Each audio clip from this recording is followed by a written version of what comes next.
Third base bag. Pitch to him. Fly ball deep right. It's going to win the game.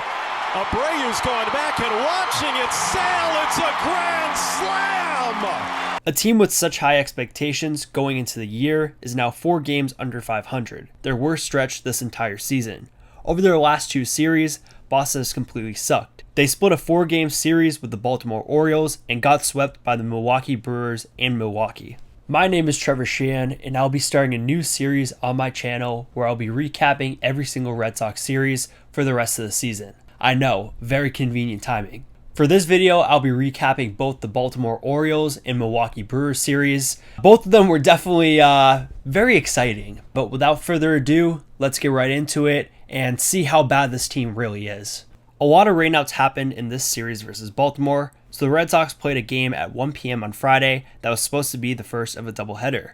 I didn't watch much of this game, but Devers had an 8 RBI performance with the Red Sox taking a commanding lead.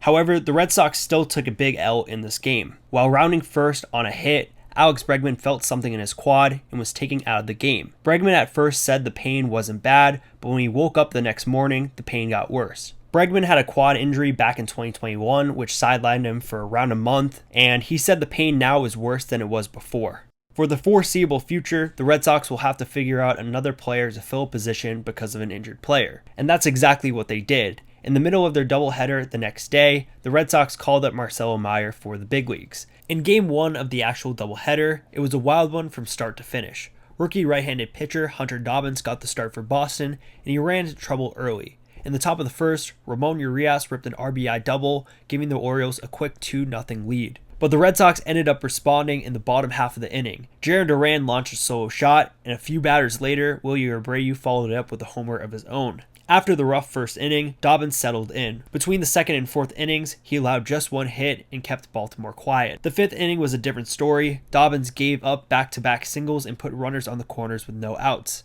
That ended his day, and Sean Newcomb came in from the bullpen. Newcomb couldn't stop the bleeding. Jackson Holliday, Gunnar Henderson, and Ryan Mountcastle all picked up RBIs, giving the Orioles a 5-2 lead. But again, the Sox answered right back with Abraham Toro crushing the 3rd home run of the game for Boston and cutting the deficit to 5-3. In the 6th inning, Liam Hendricks came in and worked a clean 1-2-3 inning, and Boston's offense kept the momentum going. Carlos Narvaez and Nick Sogard each picked up RBIs on fielder's choice plays, tying the game 5-5. The Red Sox bullpen kept the game even, and Aroldis Chapman worked a perfect 9th inning, setting the stage for a potential walk-off. The Sox went down quiet in the bottom of the 9th, and the game went into extra innings. Greg Weiser got the call in the 10th inning and delivered it in a huge way, striking out 2 batters and stranding the ghost runner at second base. And in the bottom of the 10th, Rafael Devers stepped up and delivered. Devers lined a base hit in the infield, bringing home the ghost runner and giving the Red Sox a 6-5 walk-off win in Game 1. In Game 2 of the doubleheader, the bats went cold in a tough 2-1 loss. Lucas Giolito got the start for Boston and was absolutely dealing. The veteran righty pitched 7 shutout innings, struck out 6 batters, and gave the bullpen a much-needed rest after a heavy workload over the week. Bernardino got the first 2 outs, and then Boston gave the ball to Luis Guerrero, who had just been called up from Worcester earlier in the day. Guerrero couldn't keep it scoreless. He gave up the first run of the game in the 8th inning, and the struggles continued in the 9th. 2 walks came back to haunt him, and the Orioles extended their lead to 2 runs. The Red Sox made things interesting in the bottom of the 9th. Abraham Toro, who homered in Game 1, crushed another solo shot, cutting the lead to 2-1.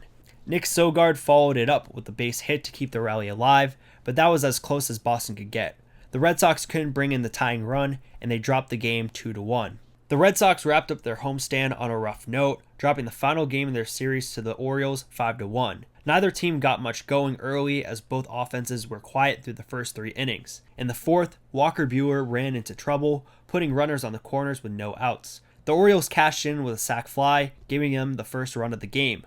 1 inning later, Dylan Carlson took Buehler deep for his first home run of the season, and that ended Buehler's day after 5 innings of work. Greg Weiser came out of the bullpen in the 6th, and Ryan O'Hearn made it 3-0 with a solo home run. The Orioles tacked on 2 more runs in the 8th off Zach Kelly, who was also called up from AAA.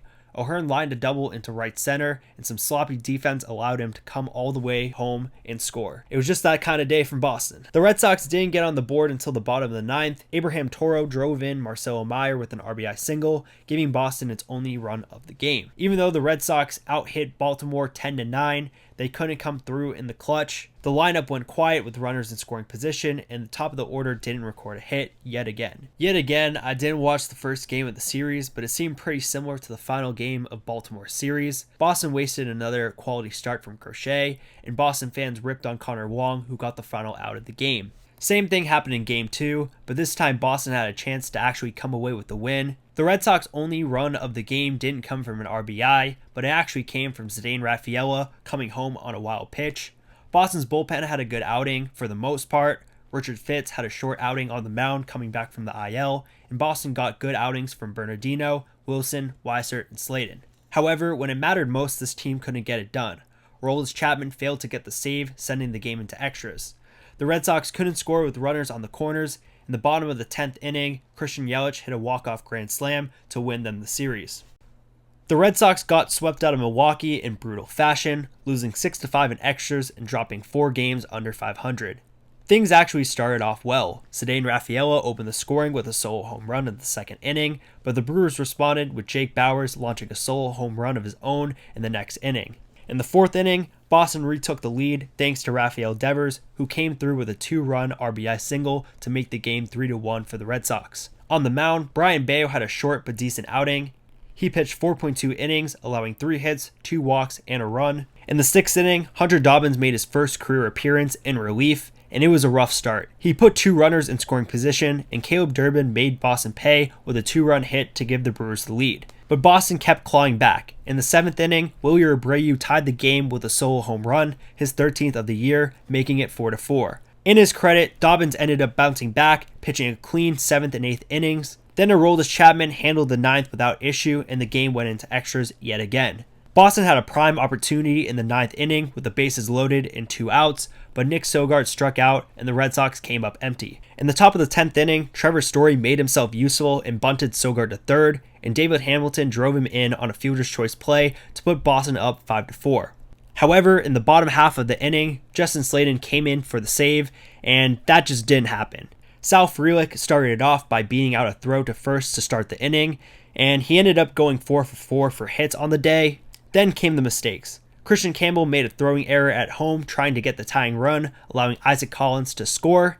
And with 1 out, Caleb Durbin finished the job with a walk-off sac fly to center. Just bad defense with the Red Sox committing 3 errors on the day, missed chances at the plate, and another blown lead again. Just an ugly series overall. I feel like the Red Sox have struggled with runners in scoring position over the last couple years, but this year has been a completely different story. I don't exactly know the statistics or anything behind that, but just overall, these past 2 series, the Red Sox just completely failed to score with runners in scoring position. It is ridiculous. Alex Bregman is the MVP for the Red Sox this year, and losing him, it completely shows how bad this team really is right now. Christian Campbell has completely struggled in the month of May after winning AL Rookie of the Month in April. And Trevor Story. I don't have the stats to completely back it up right now, but I think every person in Boston wants this guy out of Boston. It is actually ridiculous. It just seems like this entire lineup just can't figure it out altogether.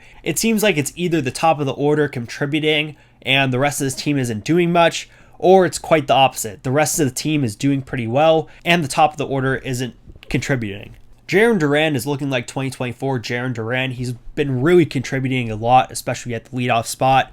And Rafael Devers, when he's hot, he's had insane games. Like, for example, the first game of the Orioles series where he got 8 RBIs, a grand slam, and another home run. Like, he has been on fire, and he honestly might win AL Player of the Month in May.